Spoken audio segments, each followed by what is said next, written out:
Hello friends. तो हम लोग बहुत बिजी हैं, सबको पता है। परसों से एग्ज़ाम है, आज 24 हो गई है, 26 को एग्ज़ाम है, फर्स्ट शिफ्ट सेकंड शिफ्ट।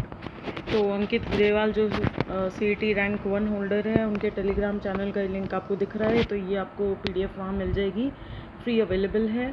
तो हम लोग इन्होंने 200 क्वेश्चन शेयर करे हैं इम्पॉर्टेंट। हम लोग इनको सिर्फ रिवाइज़ करेंगे, फटाफट डीप में जाने का टाइम नहीं है, सिर्फ हम इनको रीड करेंगे। आंसर्स यहाँ आपको दिख रहे हैं।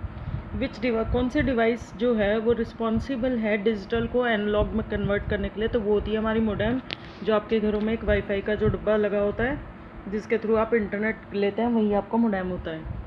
वे कौन सी which of the following is an example of input device? इनमें से इनपुट डिवाइस कौन सा है? कीबोर्ड है ऑब्वियसली। इसमें इन कंपोनेंट में से किसको ब्रेन ऑफ कंप्यूटर कहा जाता है? जो सारी इंस्ट्रक्शंस को प्रोसेस करता है, वो आपका है CPU, central processing unit. Which among the following is not considered as storage device? इनमें से किस में आप डाटा को सेव करके नहीं रख सकते? तो pen drive, hard disk, CD-ROM में रख सकते हैं, लेकिन स्कैनर में नहीं रख सकते। सबको पता है, स्कैनर से स्कैन करते हैं। कौन सा पोर्ट है जो वो जनरली यूज़ किया जाता है प्रिंटर या एक्सटर्नल डिवाइसेस को यूज़ करने के लिए? तो हम USB पोर्ट रखते हैं। आपको पता ही है, पेन ड्राइव की तरह हम सीधा लगा देते हैं। आजकल जो हमारे चार्जर आ रहे हैं मोबाइल के, वो भी आपके USB की तरह है, इसी पोर्ट से कनेक्ट हो जाते हैं कंप्यूटर से, आपके फ़ोन को अगर कनेक्ट करना हो तो। इनमें से CPU की जो अर्थमेटिकल लॉजिकल ऑपरेशन है वो कौन परफॉर्म करता है? वो आपका ALU यूनिट ही करती है।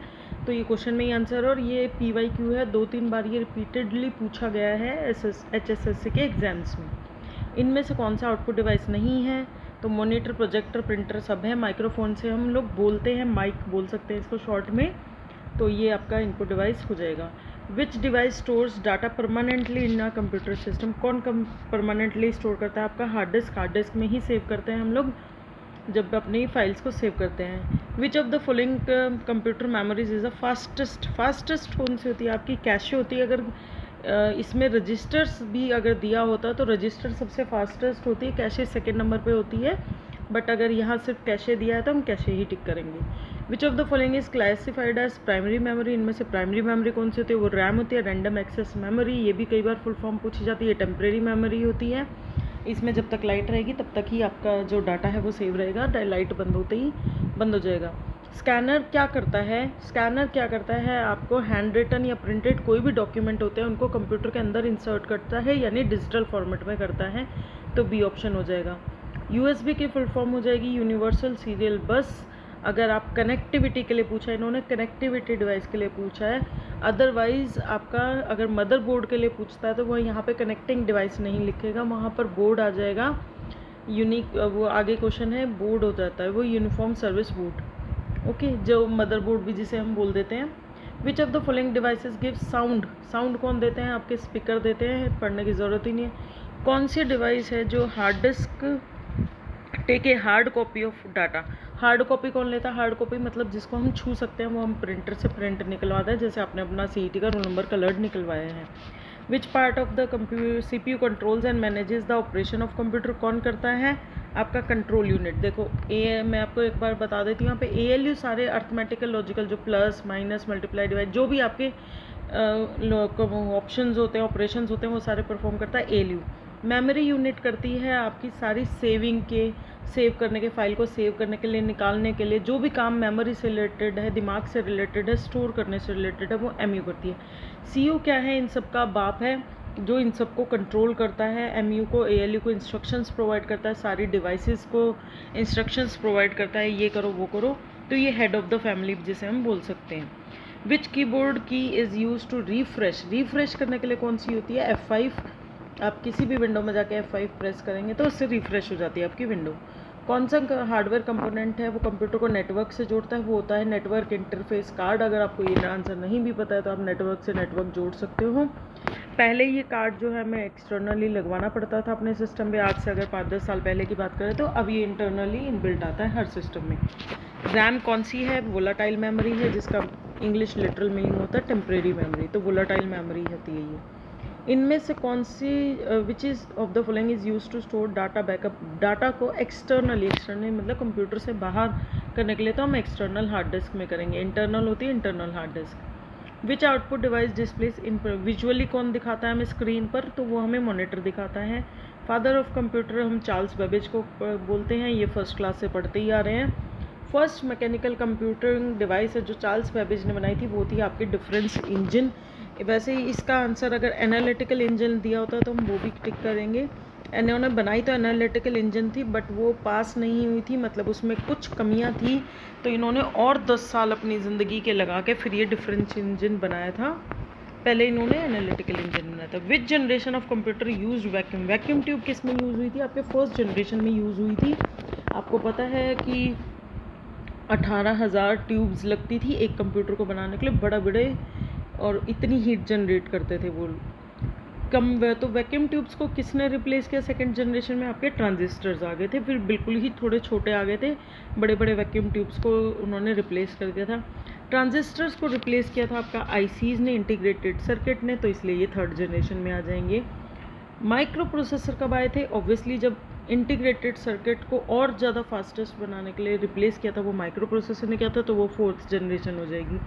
ठीक है, फिफ्थ जनरेशन कंप्यूटर किसको यूज़ करते हैं, वो आजकल आपके एआई को यूज़ करते हैं। हम लोग अभी एट प्रेजेंट फिफ्थ जनरेशन में रह रहे हैं। कुछ जो कंप्यूटर के ज्ञाता हैं यू कैन से, जो बहुत बड़े हैं प्रोग्रामर्स, वो आज कह रहे हैं कि अब हमारी सिक्स्थ जनरेशन स्टार्ट हो गई है, लेकिन ऑफिशियली इसको अभी भी फिफ्थ ही माना गया है, तो हम एआई को फिफ्थ ही बोलेंगे।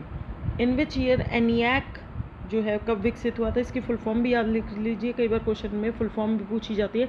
Electronical numerical integrator and computer, 1946 में ये बनाया गया था। कौन सी मशीन है जिसने पंच कार्ड को यूज़ किया था, वो थी आपकी टैबुलेटिंग मशीन।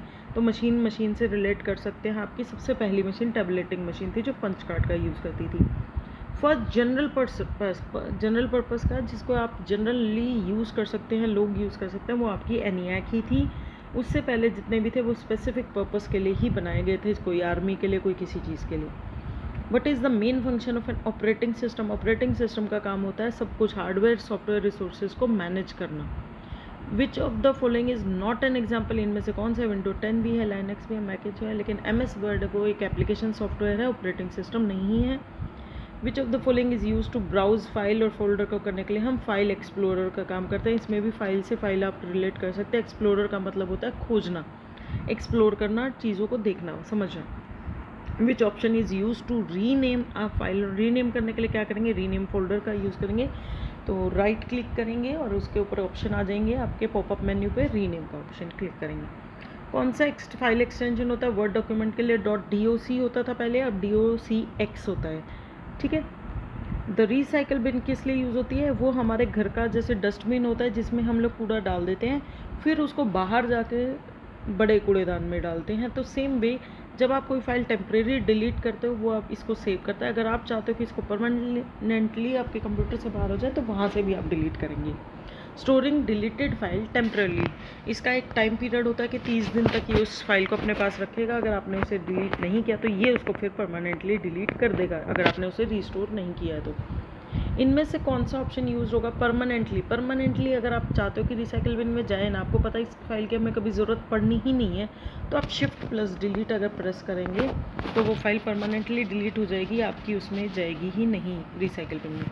कौन सा बटन है वो ओपन करता है स्टार्ट मेन्यू करता है आपका विंडोज़ की जैसे आप बनी होती है, अगर आपने देखा हो तो इस तरह की एक 4 कलर्स होते हैं, इस तरह की विंडो की होती है, उसको आप दबाएंगे तो आपका क्या हो जाएगा, स्टार्ट मेन्यू खुल जाएगा।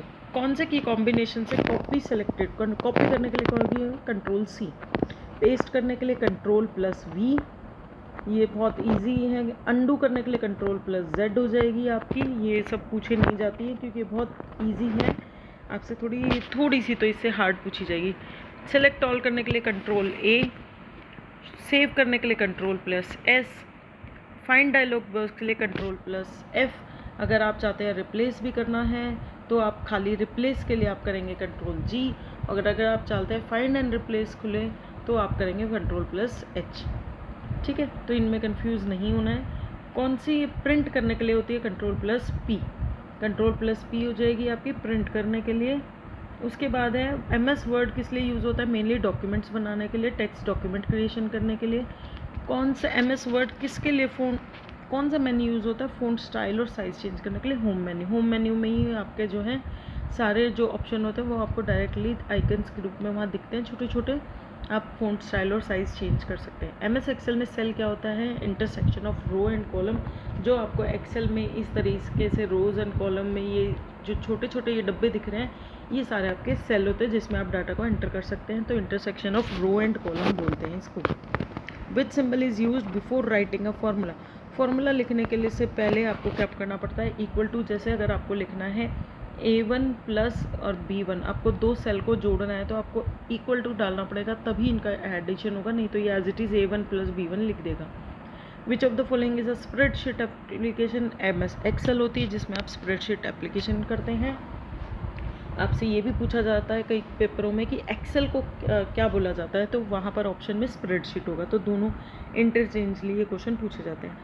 डिफ़ॉल्ट एक्सटेंशन होता है एक्सेल फाइल का .xls या फिर .xls। अगर प्रीवियस वर्जन की पूछे तो x नहीं होता था, अब x होता है लास्ट में। स्लाइड रेफर, पावर पॉइंट में स्लाइड क्या होती है, जैसे पेज होते हैं हमारी बुक में तो उसी तरह होती है। तो इंडिविजुअल प्रेजेंटेशन स्क्रीन, स्लाइड क्या होती है, पूरी प्रेजेंटेशन है, उसमें एक एक जो स्क्रीन आती है वो आपकी इंडिविजुअल प्रेजेंटेशन स्क्रीन होती है, slide. Which tab is use to insert a table in MS Word. MS Word में एक टेबल इंसर्ट करने के लिए आप इंसर्ट का यूज़ करेंगे। Which function in MS Excel adds values. Values add करने के लिए कौन सा फंक्शन यूज़ करेंगे, सम। अगर आपको एक सिलेक्टेड रेंज, विच फंक्शन, किसी चुने गए रेंज के मानों को मतलब एड्स करने के लिए तो सम हो जाएगा, ऐड करना सब आपको पता है। कौन सी फीचर यूज़ होती है हाईलाइट करने के लिए, आपका हाईलाइट ऑप्शन ही हो जाएगा, सीधे सीधे नाम से ही पता चल रहा है।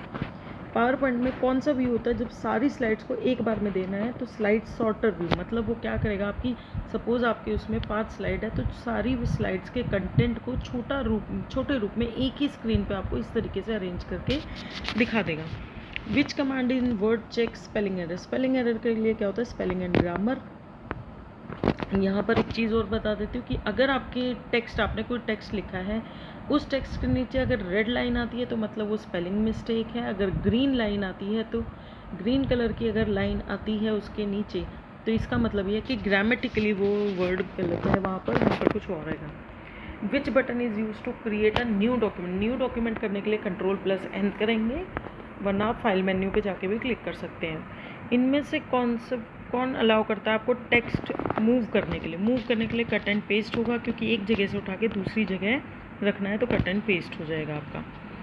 विच bar shows the name of the document. कौन सा नाम दिखाता है नाम, तो टाइटल बार दिखाता है। किसी भी एप्लीकेशन में अगर आपको उस डॉक्यूमेंट का नाम देखना है तो टाइटल बार में ही दिखाई देता है।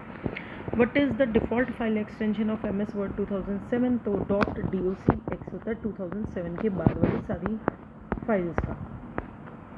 Which is the smallest unit of computer memory. सबसे छोटी जो मेमोरी की स्मॉलेस्ट यूनिट है वो है बिट। ठीक है, बिट होती है आपकी 0 एंड 1, 2 ही बिट पे काम करता है आपका computer. Which key is use to rename a folder. Rename करने के लिए आपको F2 दबाना पड़ेगा तो आप फोल्डर को रीनेम कर सकते हैं। ऑप्शन हाईलाइट हो जाएगा ऑटोमेटिकली, जो उसका नाम वाला बॉक्स है। जैसे यहाँ पर एक फ़ोल्डर है, उसका नाम यहाँ लिखा हुआ है, तो ये जी यहाँ पर आपका कर्सर ब्लिंक करने लग जाएगा F2 दबाते ही कि आप इसका नाम चेंज कर सकते हो। मूव करने के लिए फाइल को क्या होगा, कट एंड पेस्ट। वही किसी भी चीज़ को मूव करना है तो कट एंड पेस्ट।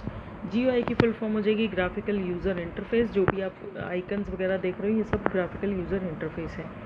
कौन सा सॉफ्टवेयर यूज होता है मेकिंग प्रेजेंटेशन के लिए MS power point. Ctrl+P print के लिए हमने अभी पढ़ा था। Where are deleted file. Deleted file कहाँ स्टोर होती है, आपकी रिसाइकल बिन में, हमने अभी पढ़ा ही था। कीबोर्ड क्या है, एक इनपुट डिवाइस है। URL का फुल फॉर्म होता है यूनिफॉर्म रिसोर्स लोकेटर। जो आप URL क्या होता है, जो आप कोई भी वेबसाइट खोलते हो तो http. इस तरीके से www.google.com इस तरीके से जो लिखा आता है वो क्या है आपका URL। ठीक है, इसके बाद है शॉर्ट कॉपी करने के लिए Ctrl+C। ये रिपीटेड क्वेश्चन है। HTTP इसका which device is use to connect the internet. Internet connect करने के लिए हमें क्या चाहिए, राउटर चाहिए। ठीक है, राउटर, या फिर अगर यहाँ पर आपका स्विच आ सकता है, स्विच हो तो वो भी हम उसके लिए यूज़ करते हैं। ठीक है, HTTP का फुल फॉर्म क्या होता है, हाइपरटेक्स्ट ट्रांसफ़र प्रोटोकॉल। ये आपका यूज़ होता है जब हम इंटरनेट पर कोई भी वेबसाइट ओपन करते हैं। शॉर्टकट की सेव करने के लिए Ctrl+S। स्पीकर कैसी डिवाइस है, स्पीकर एक आउटपुट डिवाइस है। ब्रेन ऑफ कंप्यूटर कौन सा है आपका, CPU है। PDF की फुल फॉर्म क्या है, print portable document format. Portable मतलब आप इसको कहीं पर भी लेके जाते हैं, और डॉक्यूमेंट है मतलब आप इसमें डाटा सेव कर सकते हैं as a document. Which memories permanent, permanent कौन सी आपकी रोम होती है परमानेंट, लेकिन यहाँ पर ऑप्शन देख लेते हैं, वर्चुअल तो रोम ही है आंसर, वर्चुअल फोर्थ ऑप्शन था। मैक्सिमम जूम परसेंटेज होती है आपकी 500 तक आप इस तरीके से देखो ऐसे जूम कर सकते हो। यहाँ परसेंटेज शो नहीं हो रही, जब आप वर्ड में जाके करेंगे तो आपको दिखाई दे जाएगा। पहले 400 होती थी, अब 500 ऑप्शन में। What is the name of the bar at the bottom of the window screen, सबसे नीचे जो बार होता है उसको टास्क बार बोलते हैं। उसमें ये पता चलता है हमने क्या क्या विंडो खोल रखी है, जैसे वर्ड, एक्सेल, पावरपॉइंट, क्या क्या खोला हुआ है सब हमें वहाँ दिखाई देता है। What does MS excel primary deal with, MS excel सबसे पहले क्या करता है, प्राइमरी वो स्प्रेडशीट्स बनाता है अपने डाटा को और कैलकुलेशंस में काम करने के लिए। Which bar shows the name of the document, title bar दिखाता है। Which tool is use to check the meaning of a word, किसी वर्ड का अगर हमें मीनिंग देखना है तो थिजेरियस बोलते हैं इसको। अगर यहाँ पर आप डिक्शनरी टिक नहीं करेगा, MS वर्ड में एक स्पेशल जो है ऑप्शन होता है थिजेरियस, तो उस वर्ड से रिलेटेड जब आप एक वर्ड को सिलेक्ट करके थिजेरियस पर क्लिक करेंगे तो उससे रिलेटेड उसके सारे सिनोनिम्स भी आ जाएंगे, उसका सेंटेक्स एक सेंटेंस में यूज़ भी आ जाएगा आपको समझाने के लिए कि उस मीनिंग का, उस वर्ड का मीनिंग क्या है। विच menu contains the save option, save option किस में होता है, कि फाइल ऑप्शन में होता है, फाइल मेन्यू में sorry. Which of the following is not an input device, कौन सा इनपुट डिवाइस नहीं है, मॉनिटर नहीं है। CPU का काम क्या है, डाटा को प्रोसेस करना। Which memory is use for temporary storage के लिए हम RAM का यूज़ करेंगे। Which device is use to print on paper, paper पर प्रिंट करने के लिए हम प्रिंटर का यूज़ करेंगे। Which is an example of an output device, तो इनमें से आउटपुट डिवाइस हमारी monitor. Which of the following is use to store large data, बड़ा बहुत सारा डाटा परमानेंटली स्टोर करना है तो हम हार्ड डिस्क में करेंगे, अगर छोटा होता तो रोम में कर लेते, मतलब अगर ऑपरेटिंग सिस्टम होता तो रोम में, तो इन्होंने स्पेशली बोला हुआ है लार्ज डाटा, तो लार्ज डाटा हार्ड डिस्क में ही जाएगा।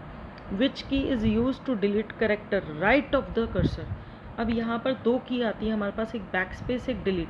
सपोज मैंने लिखा HSSSC और मेरा कर्सर है यहाँ पर, ठीक है, सॉरी ये मेरा कर्सर है यहाँ पर, अगर हम कलर चेंज करें,